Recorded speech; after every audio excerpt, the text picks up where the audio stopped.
Thank you, Chairpersons, Ms. Justina Lynn, Professor James Midgley, the Organising Committee, fellow speakers and delegates here today. It gives me great pleasure to address you on a topic that is very close to my heart.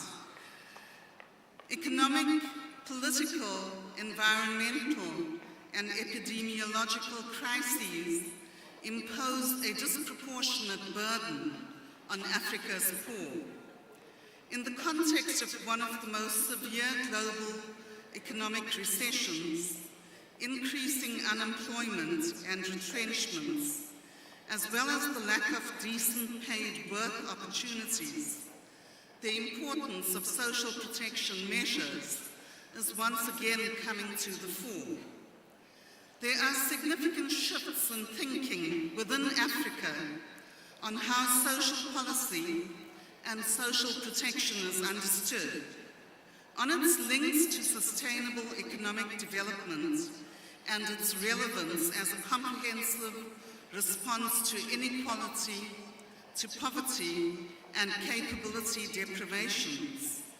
What are these shifts, and can they advance a rights-based, inclusive approach to economic growth with human development? Moreover, what are the intellectual and political currents that underpin such shifts? And is there a new consensus on social development in the African region? Making a comparative analysis of Africa's socio-economic context, its demographic challenges, as well as its place in the global system, I argue that new frontiers in social policy are emerging in the region.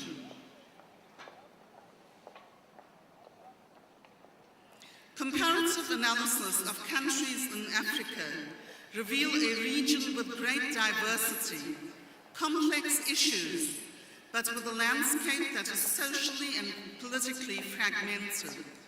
Tables and graphs in this paper illustrate these features.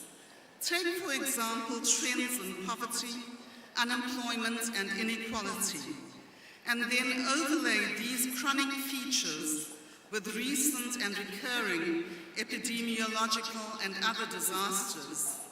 When we do this, we expose the most shocking ways in which vulnerable people and fragile communities face a daily struggle for survival.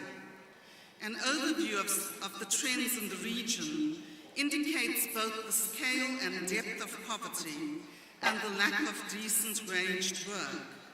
Together with recurring social and environmental crises, the region is now also experiencing the impacts of the recent global financial crises. So what are the features that make the context so fragile and vulnerable?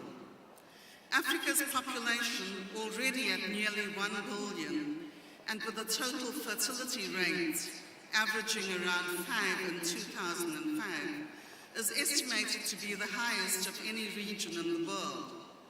The population distribution, according to age, reflects a significant youth bulge, with approximately 41% of the total population in the age range 0 to 14 years. Over half of Africa's total population is in the age range 15 to 64 years and would be considered the economically active population. Yet, when one looks at this proportion of the population and the lack of labor force participation in the region, one can only assume that many eke out an existence in the rural and informal economy. Only 3.4% of the region's population are above 65 years, reflecting high mortality and low life expectancy rates. The absence of decent work opportunities for the working age population poses one of the greatest challenges to African governments. Besides inequities in the spatial distribution of services, work opportunities in rural areas tend to be dominated by agriculture and subsistence farming. People are employed in agriculture as casual or seasonal workers, often at wage levels lower than national poverty lines. This raises the question of how we understand poverty in Africa. By any measure, poverty in Africa is a major factor affecting economic growth. Over time, from seeing poverty as a lack of access to income, all those who fall below a defined income level, policy thinking now includes the multiple deprivations that affect people's well-being. When people are deprived of health care, of education, and are denied access to basic infrastructure, such as water and public facilities, their well-being is deeply compromised.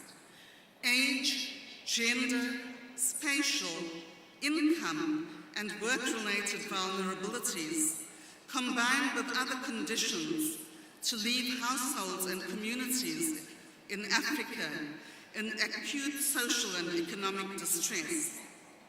Yet many dimensions of well-being together give people the building blocks that enable them to get out of poverty and to utilize economic and social opportunities. A multidimensional approach to poverty fits well with a freedom-centered approach to development as articulated by Amartya Sen. Policymakers then must also take account of both headline poverty data and also of the degree of churn or turnover within it. In Africa, where chronic and transient poverty combine with a number of vulnerabilities, we also need to take note of the effects of programs on those located just above a given poverty line. They would also be vulnerable to external shocks due to droughts, conflict, and other forms of instability, such as the current financial crisis and climate change. Policies to be effective must be responsive to the needs of those who live in conditions of chronic poverty, as well as those who are most vulnerable and at risk of falling into poverty. Let us take a quick look at the table showing where Africa is situated when it comes to headcount poverty, using international poverty lines of $1 and $1.25 a day from 1981 to 2005. We find that at an aggregate level, the region has the highest percent of people living below these poverty lines. This is despite slow and steady economic growth in many countries.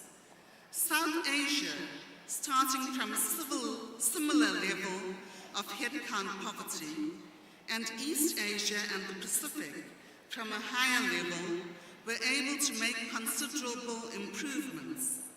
We must ask, therefore, to what extent did social protection measures contribute to health care, education, and access to social infrastructure? What drove the growth paths of these regions, and how did countries in these regions deal with macro-level risks and vulnerabilities and maintain poverty-reducing strategies? Of concern is the table which shows Sub-Saharan Poverty Gap Index, that is the proportion of the population living below the poverty line. Almost no change occurred in the period 1981 to 2005. When we take account of the instrumental role of income